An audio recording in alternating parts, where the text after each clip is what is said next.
Бүгін манный крупадан жасалған осындай дәмді әрі әдемі пирог дайындаймыз. Ол үшін бізге 400 грамм манный крупа керек. 300 грамм айран немесе ашыған сүт.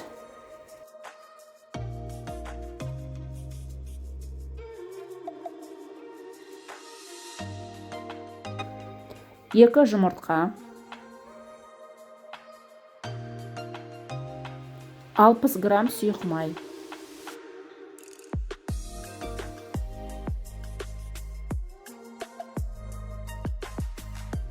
Және 100 грамм қант қажет.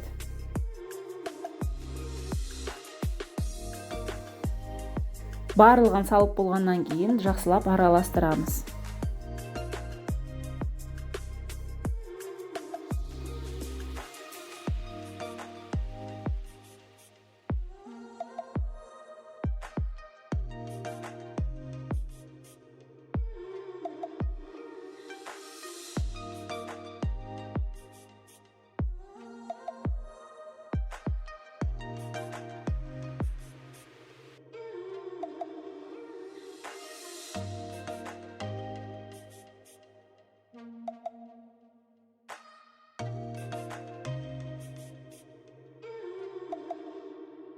Сонында шамалы тұз және 1 шай қасық ас содасын қосамыз.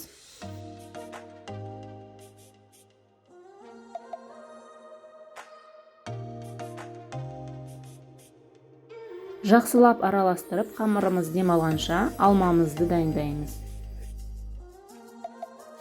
Менде үйде шамалы әбіршіп қалған алмалар қалған.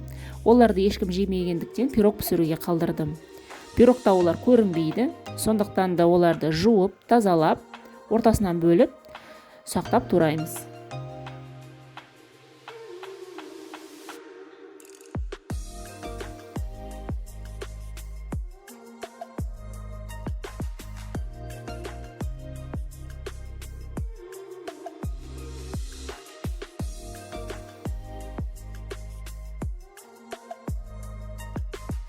Мен пирогты осындай тапада пісірем. Сіздер формада пісірсеңіздер болады. Табамызды майлап, шамалы қант сеуіп, алмаларымызды бір-бірден тізіп саламыз.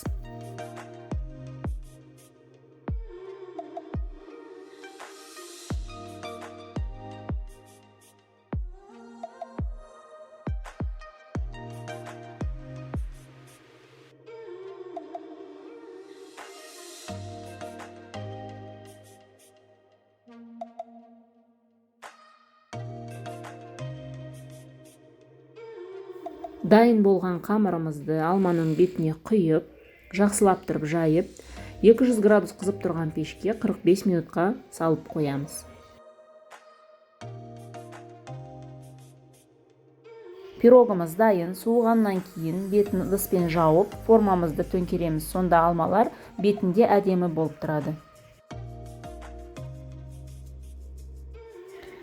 Рецепт өте оңай, дайындап көріңіздер. Сіздерге де ұнайды деп ойлаймын. Каналыма тіркеліп қойыңыздар, алда әлі талай оңай әрі дәмді рецепттер күтіп тұр.